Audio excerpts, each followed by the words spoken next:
اور اے میرے پیارے اسلامی بھائیوں، آج کل ہمارا بہت بڑا مسئلہ کہ ٹرسٹ ڈیفیسٹ ہے.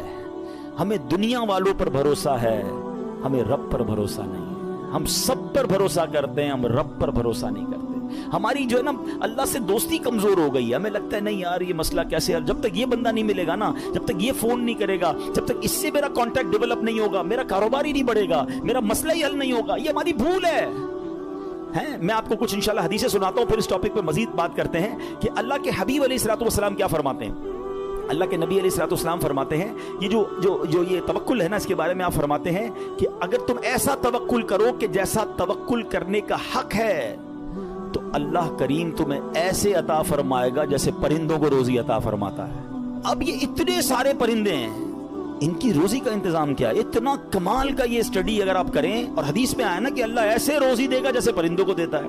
کبھی بھی آپ کے گھر میں بھی کوئی پرندہ ہو، آپ نے اس کے گھونسلے میں دیکھا کوئی چھوٹی سی اس نے کبٹ بنائی ہوئی ہو اور 2-4 دن کا چارہ جمع کیا ہو؟ کسی پرندے کے پاس دیکھا ہے؟ نہیں. اس کا مطلب یہ ہوا کہ 800 ارب پرندے اپروکسیمیٹلی ڈیلی صبح گھر سے نکلتے ہیں، اپنے درختوں سے اڑتے ہیں، اور جب شام واپس آتے ہیں ان سب کو اللہ پاک روزی دے چکا ہوتا ہے. توکل کا لیول دیکھیں نا، توکل ہے نا، ان کو کل کا جمع ہی نہیں کر رہا. ہمارے کبڈز بھرے ہیں، ہمارے اکاؤنٹس بھرے ہوئے، ہماری جیبوں میں پیسے، ہمارے اناج کے ڈبے کھولے کچن میں تو کچھ نہ کچھ نکل آئے گا، مگر فکر ہی ختم نہیں ہوتی. کال کرو تھینو، پرسوں کیا ہوگا، 1 سال بعد کیا ہوگا، بچہ بڑا ہو جائے گا تو کیا ہوگا، یہ بوڑھا ہو جاؤں گا کیا ہوگا، میں مر جاؤں گا تو کیا ہوگا. ارے اللہ کے بندے، سارے کام ہمارے سوچنے کے ہیں ہی نہیں. جس رب نے پیدا کیا ہے مجھے، وہ مجھے دے رہا ہے. جس نے بچوں کو پیدا کیا اس کو بھی دے گا. بچی پیدا نہیں ہوتی، ہماری ٹینشن شروع ہو جاتی اس کی شادی کا کیا ہوگا. ارے بھائی ابھی تو پیدا ہوئی ہے، تو ابھی سے ٹینشن لینے شروع کر دی ہم نے. نہیں، اللہ پر بھروسہ، یقین. وہ کریم ہے، وہ مالک ہے، ساری دنیا کو عطا کر رہا ہے، مجھے بھی دے گا. بڑا خوبصورت جملہ علماء کہتے ہیں، وہ چونٹی کو کن دیتا ہے اور ہاتھی کو من بھی وہی دیتا ہے. ہاتھی کی خوراک دیکھی ہے، وہ منو کھاتا ہے، چونٹی ذرہ کھاتی ہے، وہ ذرے چونٹی کو ذرہ بھی پہنچا دیتا ہے اور ہاتھی کو منو بھی پہنچا دیتا ہے. تو وہ مجھے بھی دے گا، بس لیول چاہیے. ایک اور بڑی خوبصورت حدیث پاک ہے، اللہ کے نبی علیہ الصلوۃ والسلام فرماتے ہیں، جس کو یہ پسند ہو کہ وہ لوگوں میں سب سے زیادہ قوی ہو جائے. ہم میں سے بہت سارے لوگ بڑے کمزور ہوتے ہیں، ڈر جاتے ہیں، خوف زدہ رہتے ہیں. یہ ان کے لیے حدیث کا پارٹ بڑا زبردست ہے. آپ فرماتے ہیں جو یہ چاہتا ہے کہ سب سے زیادہ قوی ہو جائے تو اسے چاہیے کہ اللہ عز و جل پر توکل کرے. اور جس کو یہ پسند ہو کہ وہ زمانے میں باعزت ہو جائے، اسے چاہیے تقوی اختیار کرے. اور جس کو یہ بات پسند ہو کہ سب لوگوں سے زیادہ دولت مند ہو جائے، تو اپنے پاس موجود شے سے زیادہ اس پر اعتماد کرے جو اللہ تعالیٰ کے دستے قدرت میں ہے. ہم اپنے مال پر بڑا بھروسہ کر رہے ہوتے ہیں، یار بھائی دیکھو پیسے جمع کر لو، مصیبت میں کام آئیں گے. ہاں کوئی بیمار ہو گیا نا تو اچھا ڈاکٹر کر سکو گے. مکہ مدینے جانا ہے نا تو حج کے لیے پیسے چاہیے گے. یہ بھول ہے ہماری. مجھے بتائیے، آپ کے پاس کروڑوں روپے ہیں، آپ دنیا کا بیسٹ ڈاکٹر ہائر کر لیں، بیسٹ ہاسپٹل پہ چلے جائیں، اللہ نے شفا نہیں دینی تو نہیں دینی. ہاں مجھے کووڈ کا زمانہ یاد آ گیا. پیسے کم تھے لوگوں کے پاس، منتیں کر رہے تھے کہ ہاسپٹل میں کمرہ مل جائے، بیسٹ کمرہ لے لیا، سلنڈر لے لیا، بڑی سورسیں لگتی تھی. مجھے یاد ہے اچھی طرح، مجھے دبئی سے کال آئی تھی. بہت اچھے ہمارے دوست ہیں، اللہ نے ان کو بہت نوازا ہے، بہت نوازا. اور مطلب وہ بندہ ایسا ہے کہ پورا ہاسپٹل خرید سکتا ہے. اس نے مجھے فون کیا کہ عبدالحبیب بھائی میرے چچا جو ہیں کووڈ ہو گیا ان کو. اس کو بڑا خوف تھا کراچی میں، پورا کراچی لاک ڈاؤن میں تھا. کہہ رہا یار کچھ کر دیں، جتنے پیسے خرچ ہوتے ہیں بتائیں. ان کو کوئی کمرہ، ان کو کوئی ہاسپٹل میں جگہ نہیں مل رہی ہے، سلنڈر نہیں مل رہا، کچھ کریں. یعنی وہ کروڑ 2 کروڑ 5 کروڑ بھی خرچ کر دیتے. کچھ نہیں ہوا اور 2 سے 3 دن بعد ان کا وصال ہو گیا. کدھر گئے پیسے، کدھر گئی سورس؟ یاد رکھیے گا. اور آپ نے بھی دیکھا ہے، میں نے بھی دیکھا ہے، بندے کے پاس کچھ نہیں ہے، ڈاکٹر کہتے نہیں بچے گا. میں کل ایک مریض سے مل کے آیا ہوں، کبھی کہیں گے تو آپ کو انشاءاللہ یہاں لا کے ان سے بات کرواؤں گا. مجھے کہتے ہیں میری رپورٹ میں نے ڈاکٹر کو دکھائی کہ 3 مہینے ہیں تمہارے پاس، 3 مہینے. کل رات میری ملاقات ہوئی، کہہ رہے اس بات کو 4 سال ہو گئے ہیں. میں انہوں نے اپنے روحانی علاج کچھ کیا، وظائف پڑھے، مجھے بتایا سارا، انہوں نے پورا سسٹم بتایا. میرا رب چاہے نا، انہوں نے کہا اس کے بعد میں نے کوئی بایوپسی نہیں کرے. لیور کینسر، کہہ رہے تمہیں ٹرانسپلانٹ کرا لو ورنہ 3 مہینے. کہتے نہ میں نے بایوپسی کرائی نہ میں نے کیمو کرائی. مجھے کچھ وظائف ملے، میں نے وہ وظائف کیے. اللہ نے مجھے، آپ کے سامنے بیٹھا میری محفل میں میرا بیان سن رہے تھے، جسے اللہ رکھے اسے کون چکے. تو یہ توکل ہے نا. یہ جو اسباب پر پاگل ہوئے ہیں نا ہم لوگ. اچھا لوگ کہتے ہیں پیسے ہوں گے نا خوش رہیں گے، یہ بھی بے وقوفی ہے. میں اس مسجد میں آیا ہوں، یہ بہت سارے امیر بیٹھے ہیں، کروڑپتی بھی نظر آ رہے ہیں، شاید ارب پتی بھی ہوں گے. یہ بھی بھول ہے، یہ ہمارے کچھ اسلامی بھائی کو انفیریورٹی کمپلیکس ہوتا ہے، یار پیسے ہوں گے نا تو ذرا خوشی ملے گی. بے وقوفی ہے آپ کی، پیسوں سے خوشی نہیں ملتی. اگر پیسوں سے خوشی ملتی ہوتی نا، دنیا میں کوئی امیر غمزدہ نہ ہوتا. میں آپ کو ایک بڑی عجیب بات کہنے جا رہا ہوں، بڑی تجربے کی بات کہنے جا رہا ہوں. دنیا میں جو ہے نا، ہر کوئی سخی نہیں ہوتا. زندگی کی گاڑی مسائل کے پہیوں پر ہی چلتی ہے. امیر کے دکھ اور ہیں، غریب کے دکھ اور ہیں. ہاں، مشہور آدمی کے دکھ آپ کو کوئی مشہور لگتا ہے نا، اوئے ہوئے کیا فیم ہے بھائی، جدھر جاتا ہے لوگ جمع ہو، اس سے پوچھو وہ لائف کیسے گزار رہا ہے، اس کی ٹینشن اور ہیں.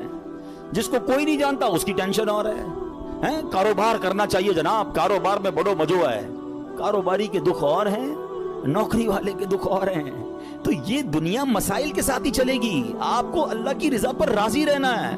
آپ دوسروں کی مسکراہٹ دیکھ کر سمجھتے یہ سب سے زیادہ خوش ہے، کبھی بیٹھو اس سے اس کے دکھ پوچھو، پریشان ہو جاؤ گے. ہمارا تو کام ہی یہی ہے نا. آپ یقین کریں، کبھی کبھی کسی کے گھر جاتے ہیں نا، بڑا بنگلہ، وہ بڑا 15 کروڑ کی گاڑیاں کھڑی ہیں، باہر گارڈ کھڑے ہیں. بندہ بولے بھائی کمال عیش کی زندگی ہے. ڈرائنگ روم میں لے جا کے بولتا حاجی صاحب آپ سے ایک کام ہے، اور کان میں آ کے جب اپنا مسئلہ بتاتا ہے نا، بندہ بولے یار اس سے زیادہ تو میں سخی ہوں یار، اتنی بڑی ٹینشن میں بیچارہ. تو یہ نہ سمجھیں، یہ تو قرآن کا اعلان ہے. ہمیں ٹیسٹ دیا جائے گا، ہمیں آزمایا جائے گا. Be ready for that test. کیا کہتا ہے قرآن؟ وَلَنَبْلُوَنَّكُمْ بِشَيْءٍ مِّنَ الْخَوْفِ وَالْجُوعِ وَنَقْصٍ مِّنَ الْأَمْوَالِ. کمال دیکھیں، رب نے یہ فرمایا تمہیں عنقریب آزمائیں گے. اچھا یہ نہیں کہا کہ آزمائیں گے کسی بھی چیز سے، لسٹ بھی دے دی ہے، کوسچن پیپر ڈکلیئر ہے. وَلَنَبْلُوَنَّكُمْ بِشَيْءٍ مِّنَ الْخَوْفِ. تمہیں خوف آئے گا، کبھی دشمن کا خوف آتا ہے، کبھی بدنامی کا خوف آتا ہے، کبھی لگتا ہے یار یہ چیز خراب ہو جائے گی. والجوعی، تمہیں بھوک لگے گی، تمہارے پیسے کم ہو جائیں گے، غربت آ جائے گی. پھر کیا فرمایا؟ نقص من الاموال، تمہارے مال کم ہو جائیں گے، شپمنٹ خراب ہو جائے گی، کوئی مال لوگے وہ مال بیکار ہو جائے گا، آپ کا آرڈر خراب ہو جائے گا. ہوتا ہے کاروبار میں. پھر کیا فرمایا؟ الانفس والثمرات، تمہاری باڈی میں پرابلم آئے گی، چلتے چلتے بیماری آ جاتی ہے. بندہ کہتا ہے یار کچھ سب چیزیں سیٹ تھی، یہ کیا ہو گیا، یہ کیا نکلا ہے ٹیسٹ کے اندر، یہ تو ہونا تھا. پھر کیا فرمایا؟ والثمرات، تمہارے پھل خراب ہو سکتے ہیں. کیا خوبصورت قرآن نے پہلے سے بتا دیا ہے. مگر اس ٹیسٹ میں جو پاس ہوگا، کیا فرمایا؟ وبشر الصابرین، خوشخبری صبر والوں کے لیے. Be ready for that test. اور اس ٹیسٹ سے جب آپ گزر جاؤ گے نا، پھر کیا فرمایا؟ الذین اذا اصابتهم مصیبہ قالوا انا للہ وانا الیہ راجعون. جب ان پر کوئی مصیبت آتی ہے تو کہتے ہیں اللہ ہی کا مال ہے، اللہ ہی کی طرف لوٹ جانا ہے. تو اللہ کرے کہ ہمارا یہ مائنڈ سیٹ بن جائے کہ جب ہمارے اوپر کوئی، ہمیں جیسے پتہ چلے یار لاس ہو رہا ہے، دشمن سامنے آ گیا ہے، کوئی باڈی میں پرابلم آ رہی ہے، کوئی ٹینشن آ رہی ہے، تو الارم بج جائے، میرا ٹیسٹ شروع ہو گیا ہے، میں نے وبشر الصابرین کا مجدہ لینا ہے، ان اللہ مع الصابرین کا انعام لینا ہے. میرا یہ ٹیسٹ ٹائم آ گیا ہے، اب مجھے ثابت قدم رہنا ہے، اب مجھے شکوہ نہیں کرنا ہے، اللہ کی رضا پر راضی رہنا ہے. یقین جانو جس دن آپ نے یہ ٹیسٹ پراپر پاس کر لیا، اس کے بعد ایسی خوشخبری ملنی ہے کہ آپ کی عقل حیران ہو جانی ہے. بس ہمیں اللہ پر بھروسہ رکھنا ہے، اللہ پر یقین رکھنا ہے، اور وہ رب کیسے عطا فرماتا ہے. سبحان اللہ. ایک اور ایمان افروز واقعہ سنیں، پھر میں آپ کو ایک کمال کی آیت سناؤں گا. ہوا کیا، ایک بزرگ تھے حضرت حاتم اسم، بہت بڑا نام ہے، ٹھیک ہے. ان کا توکل بہت کمال کا تھا. ایک رات اپنے رفقا سے، اپنے دوستوں سے بات کر رہے تھے تو حج کا ذکر نکل آیا، تو ان کے دل میں بھی حرمین طیبین جانے کی تڑپ بڑھ گئی. تو گھر تشریف لائے اور اہل خانہ سے کہتے ہیں اگر مجھے اجازت دو تو میں حرمین طیبین چلا جاؤں. تو بیوی بچوں نے کہا کہ ہمارے پاس تو پیسے ہی نہیں ہیں، فاقے چل رہے ہیں، اور آپ مکہ مدینے جانے کی بات کر رہے ہیں، اور آپ چلے گئے تو ہمارا پیچھے کیا حال ہوگا. بھروسہ اللہ پر نہیں ہے، اسباب پر، چیزوں پر. تو وہ ایک چھوٹی بچی تھی، وہ کیا کہتی ہے، اگر تم لوگ اجازت دے دو تمہارا کیا جائے گا، یہ جہاں جانا چاہتے جانے دو، یہ رزق دینے والے تھوڑی ہیں. کہتے یہ رازق تھوڑی ہیں، رزق ملنے کا وسیلہ ہیں. جب گھر کے دیگر افراد نے بچی کا توکل دیکھا تو کہتے بچی ٹھیک تو کہہ رہی ہے، اللہ کے گھر ہی جا رہے ہیں، اب چلے جائیں. حضرت کو اجازت دے دی گھر والوں نے، آپ حج پر روانہ ہو گئے. اب صبح ہوئی تو آپ کی جیسے ہی حج کی خبر پھیلی تو آپ کے پڑوسی آ گئے، کہیے آپ نے کیا کیا. اس بچی کو برا بھلا کہنے لگے کہ آپ کو اجازت نہیں دینی چاہیے تھی، آپ کے ابو چلے گئے، آپ کے کھانے پینے کے مسائل ہیں. اچھا پہلے ایسا تو نہیں تھا کہ 15-20 دن 40 دن کا حج تھا، کئی مہینوں کا ٹریول ہوتا تھا، جاتے تھے آتے تھے، آلموسٹ 4 to 6 month، ہو سکتا ہے سال کا سفر ہو. تو اب بچی کو یہ کہنے لگے کہ تمہیں اجازت نہیں دینی چاہیے تھی. آئے ہائے، جب اس بچی نے یہ سنا نا تو آسمان کی طرف سر اٹھایا اور کہنے لگی کہ اے میرے مالک اب مجھے ان لوگوں کے سامنے رسوا نہ کرنا، تیرے بھروسے میں نے کہا تھا اب تو نے رسوا نہیں کرنا۔ اچھا ہوا یہ کہ اس شہر کا جو حاکم تھا، جو سمجھ لیں بادشاہ تھا یا گورنر کہہ لیں، وہ شہر کے گشت پر نکلا اور ٹریول کرتے کرتے اسے پیاس لگی، تو اسی حضرت حاتم اصم کے گھر کے دروازے پر آ کر دروازہ بجایا جاتا ہے کہ گورنر صاحب آئے ہیں، ذرا پانی پلا دیں، پیاس لگی ہے۔ ان کی زوجہ کہتی یا اللہ ہم وہ لوگ ہیں جن کے اپنے کھانے پینے کے پرابلمز ہیں اور ہمارے دروازے پر شہر کا حاکم آ کر پانی مانگ رہا ہے، اے اللہ تیری قدرت۔ پانی پلایا تو کسی پڑوسی نے آ کر کہا کہ یہ بڑے غریب لوگ ہیں اور ان کے والد صاحب حج پہ چلے گئے ہیں، حضرت حاتم اصم ہیں، اور ان کے گھر میں تو فاقے چل رہے ہیں۔ تو بادشاہ نے کہا کہ انہوں نے ہم پر مہربانی کی، ہمیں پانی پلایا، ان کو ایسے خالی ہاتھ تو نہیں چھوڑنا چاہیے۔ اس نے اپنے جو پیٹی باندھتے تھے اس زمانے میں، اپنی پیٹی اتاری اور ان کے گھر میں ڈال دی، اور اپنے سارے سپاہیوں سے کہا سب اپنی اپنی پیٹی ڈال دو۔ سب نے پیٹی کھولی اور ڈال دی۔ بعد میں وہ پیٹی کے بدلے پیسے آئے اور وہ مالدار ہو گئے، اتنے پیسے ہو گئے سبحان اللہ۔ اب کیا ہوا، جب یہ سب کچھ آ گیا تو اب وہ بچی زاروں کے تار رونے لگی۔ لوگ کہنے لگے اب تو مسئلہ حل ہو گیا، اللہ نے تمہارا بھروسہ تھا، اللہ نے اتنی مہربانی کی، اتنے پیسے گھر میں آ گئے۔ تو بچی کے جملے سنیے گا، وہ کہتی ہے کہ میں تو اس لیے رو رہی ہوں کہ ہم نے کل رات بھوک کے عالم میں گزاری، جب مخلوق نے ہمارے حال پر نظر عنایت کی تو فقر و غربت سے ہمیں غنی کر دیا، فقر و فاقہ ختم، we are now rich۔ وہ کہتی جب اللہ کریم ہمارے حال پر نظر فرمائے گا تو لمحہ بھر کے لیے بھی ہمیں کسی کا محتاج نہ رہنے دے گا۔ پھر بچی نے بارگاہ خداوندی میں دعا مانگی، اے اللہ ہمارے والد پر نظر رحمت فرما اور ان کے لیے آسانی فرما دے، وہ تیری راہ میں روانہ ہوئے ہیں۔ کیا کمال کی بچی ہے۔ اور جب اس بچی نے یہ دعا کی تو پھر ہوا کیا سبحان اللہ کہ دوسری طرف سیدنا حاتم اصم جب حج کے قافلے کے لیے روانہ ہوئے تو راستے میں امیر قافلہ شدید بیمار ہو گیا۔ لوگوں نے اس کے لیے ڈاکٹر کو تلاش کیا تو ڈاکٹر نہیں ملا۔ امیر قافلہ نے پوچھا کوئی ہمارے ساتھ نیک بندہ ہے، اللہ کا کوئی نیک بندہ؟ لوگوں نے کہا ہاں ہمارے ساتھ تو حضرت حاتم اصم ہے۔ امیر کے پاس آپ گئے، امیر کے لیے دعا کی، اسی وقت اللہ پاک نے وہ تکلیف امیر کی دور کر دی۔ تو امیر نے حکم دیا کہ ان کے لیے کھانے پینے اور سواری کا انتظام کر دیا جائے۔ آپ رحمۃ اللہ تعالیٰ علیہ اپنے بچوں کے لیے پریشان تھے جن کو پیچھے چھوڑ کر آئے ہیں، اسی حالت میں آپ کی آنکھ لگ گئی۔ خواب میں کسی نے کہا حاتم جو ہمارے ساتھ اپنا معاملہ درست کر لیتا ہے ہم بھی اس کے ساتھ اپنا معاملہ درست کر لیتے ہیں۔ آپ کو اہل و عیال کے ساتھ جو پیچھے مدد ہوئی نا وہ بھی خواب میں بتا دیا گیا۔ حج کے بعد جب واپس تشریف لائے تو بچی گلے لگ کر رونے لگی۔ اس موقع پر وہاں موجود بچوں نے بڑوں سے کہا اللہ پاک اس کی طرف نظر نہیں فرماتا جو عمر کے اعتبار سے بڑا ہو، بلکہ اس کی نظر رحمت تو اس کی طرف متوجہ ہوتی ہے جو اللہ کریم کی زیادہ پہچان رکھتا ہے، زیادہ معرفت رکھتا ہے۔ تو اے میرے پیارے اسلامی بھائیوں، یاد رکھیے اللہ پر بھروسہ ہو تو بگڑے کام سنور جاتے ہیں۔ یہ آج کل لوگ جو حرام کام کی طرف جا رہے ہیں نا، کوئی سود کا کام کر رہا ہے، کوئی رشوت کا کام کر رہا ہے، کوئی جناب کہتا ہے نہیں یار جھوٹ بولے بغیر کاروبار کیسے ہوگا، یہ ایکچولی پرابلم یہ توکل کی کمی ہے۔ آج حرام روزی کا جو بازار گرم ہے نا، اچھا پتہ سب کو ہے کہ میں جھوٹ بول رہا ہوں، پتہ ہے میں ملاوٹ کر رہا ہوں، پتہ ہے میں دھوکہ دے کر پیسے کما رہا ہوں، لیکن جب اس سے پوچھو کیوں کر رہے ہو تو یار کیا کریں، گھر کا خرچہ کیسے چلے گا، مارکیٹ میں سارے ہی جھوٹ بولتے ہیں، میں نہیں بولوں گا تو میرا مال کیسے بکے گا۔ مجھے بتائیے پھر توکل کدھر گیا، پھر بھروسہ کدھر گیا؟ یعنی آپ یہ سمجھتے کہ غلط کر کر ہی پیسے ملیں گے، یہ بھول ہے ہماری۔ یاد رکھیے حرام روزی کے قریب بھی نہ جائیں، یہ وہ غلطی ہے جو ہمارے یہاں بہت بڑی تعداد میں لوگ کر رہے ہیں۔ آپ یقین کریں، آپ اللہ پر بھروسہ رکھیں اور ایک نیت کر لیں آج کچھ بھی ہو جائے میں حرام روزی کے قریب بھی نہیں جاؤں گا۔ پھر دیکھیں آپ کے مسئلے کیسے حل ہوتے ہیں۔ سب سے بڑا پرابلم پتہ ہے کیا ہے؟ ہمارے مسئلے حل نہیں ہو رہے، ہمیں سکون نہیں ملتا ہے، ہماری ٹینشنیں دور نہیں ہوتی ہیں۔ پلیز چیک کیجئے روزی حلال ہے کہ نہیں ہے۔ ایک بار حضرت موسیٰ علیہ نبینا علیہ الصلوۃ والسلام نے ایک شخص کو دیکھا کہ وہ زارو کتار رو رہا ہے، ہاتھ اٹھا اٹھا کر دعائیں کر رہا ہے، یا اللہ یا اللہ یا اللہ۔ حضرت موسیٰ تو اللہ سے بات کرتے تھے، آپ نے اللہ سے عرض کی مولا یہ اتنی دعائیں کر رہا ہے، اس کی دعا سن لے، اس کی پکار سن لے، اس کا مسئلہ حل کر دے۔ اللہ نے فرمایا اے موسیٰ یہ اتنا روئے کہ روتے روتے مر جائے، یہ اتنے ہاتھ بلند کرے کہ اس کے ہاتھ آسمان تک پہنچ جائیں، تب بھی اس کی دعا قبول نہیں ہونی ہے۔ حضرت موسیٰ نے کہا یا اللہ وجہ کیا ہے؟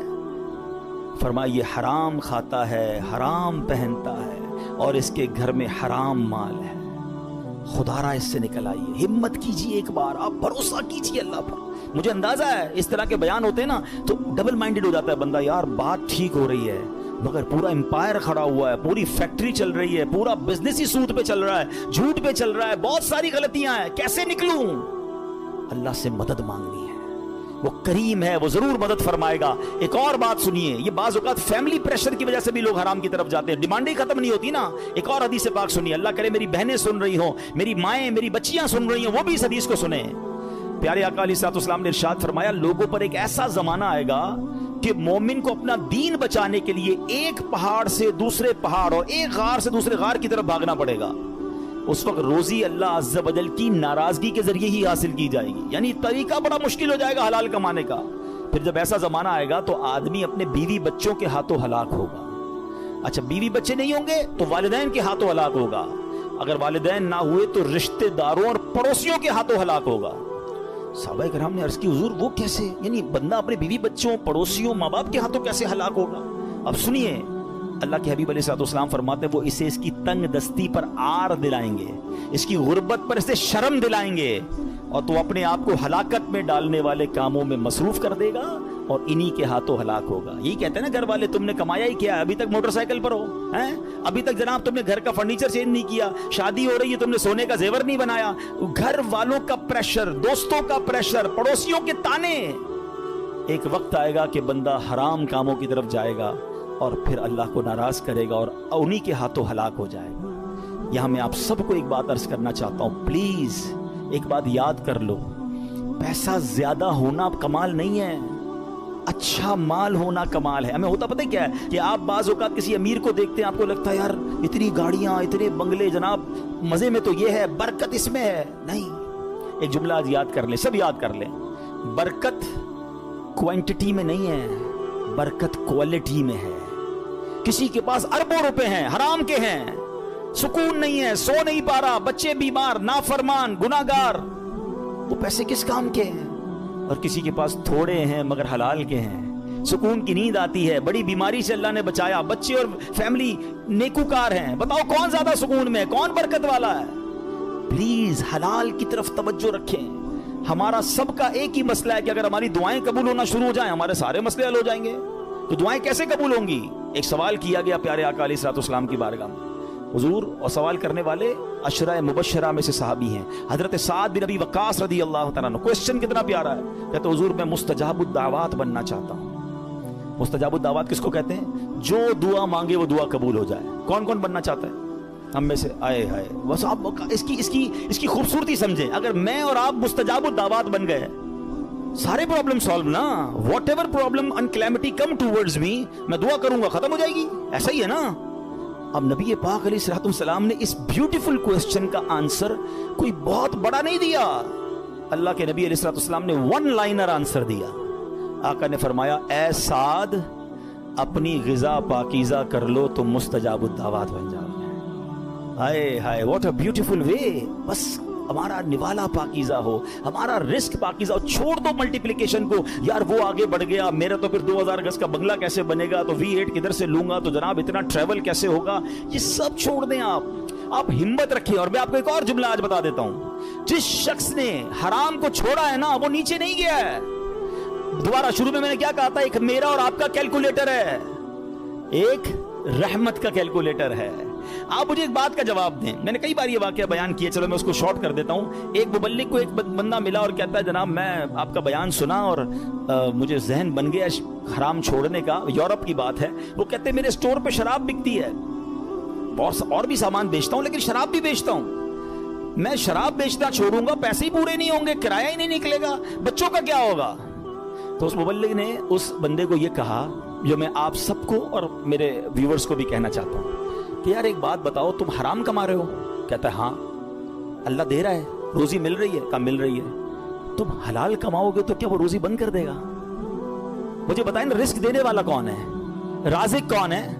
میں اللہ کی نافرمانی کروں وہ دے رہا ہے, اور مجھے ڈر یہ ہے کہ میں اس کو راضی کروں گا اور وہ بند کر دے گا. یا تو روزی دینے والا کوئی اور ہوتا تو سمجھ آتی بات کہ بھائی عبادت اللہ کی کروں گا, وہ بندہ ناراض ہو جائے گا. جب روزی دینے والا رب ہے, میرا ایمان ہے, عقیدہ ہے, اس کا مطلب یا تو وہ ایمان کمزور ہے, اور اگر وہ توکل مل گیا تو یہ ڈیفینیٹلی ہوگا کہ آپ اللہ کی ناراضی چھوڑے, آپ کو اندازہ نہیں ہوگا کہاں سے روزی آنا شروع ہو جائے گی. ہوا کیا پتہ سنیں, یہ میں آپ کو پریکٹیکل واقعہ بتا رہا ہوں. 1 یا 1.5 سال بعد اسی مبلغ کی اسی نوجوان سے پھر یورپ میں ملاقات ہوئی. وہ نوجوان ڈھونڈتا ہوا آیا, کہتا ہے میں یاد ہوں آپ کو. کہتے یار کچھ یاد تو آ رہا ہے، آپ سے ملاقات ہوئی تھی. کہا میں وہی ہوں جس نے آپ سے وعدہ کیا تھا میں شراب نہیں بیچوں گا.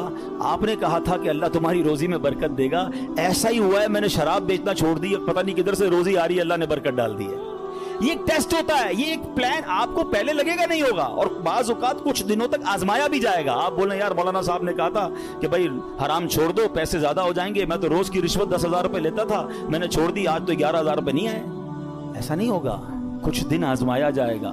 ہو سکتا ہے اللہ تھوڑی میں ہی تمہیں سکون عطا کر دے، تمہیں برکت ڈال دے، یا پھر تمہیں اپنے غیب کے خزانوں سے عطا فرمائے. اب میں آخر ایک آیت اس بیان کو اینڈ کرتے ہوئے، ایک ایسی آیت ہے ایسا دلاسا دیتی ہے اور اتنی پریکٹیکل قرآن کی آیت ہے. یقین کریں جب پھنس جاؤ نا اس آیت کو، اللہ کرے آپ یاد کر لیں، میں ریفرنس دے دیتا ہوں، آپ ایسا کریں کہ ریفرنس نوٹ کر لیں، اپنے موبائل میں نوٹ کر لیں، پھر خود قرآن پاک سے نکال لیجئے گا. ون آف مائی فیوریٹ آیت آف قرآن پاک. آئے ہائے ہائے کیا دلاسا دیتی ہے. پارہ نمبر 28 ہے، سورہ الطلاق ہے، آیت نمبر 2 اور 3. ٹھیک ہے، یہ آیت آپ اس کو یاد کر لو، اس کا ترجمہ یاد کر لو، جب بھی ٹینشن میں ہو نا آپ یہ آیت دہرا لو. اب آیت سنیں کیا ہے، پورا فارمولا اللہ نے قرآن میں دے دیا ہے. اللہ فرماتا ہے وَمَن يَتَّقِ اللَّهَ يَجْعَل لَّهُ مَخْرَجًا. جو اللہ سے ڈرے اللہ اس کے لیے نجات کا راستہ نکالے گا، اس کو ایگزٹ ڈور ملے گا. پھر کیا فرمایا وَيَرْزُقْهُ مِنْ حَيْثُ لَا يَحْتَسِبُ. اللہ ادھر سے روزی دے گا جدھر تمہارا گمان بھی نہیں ہوگا.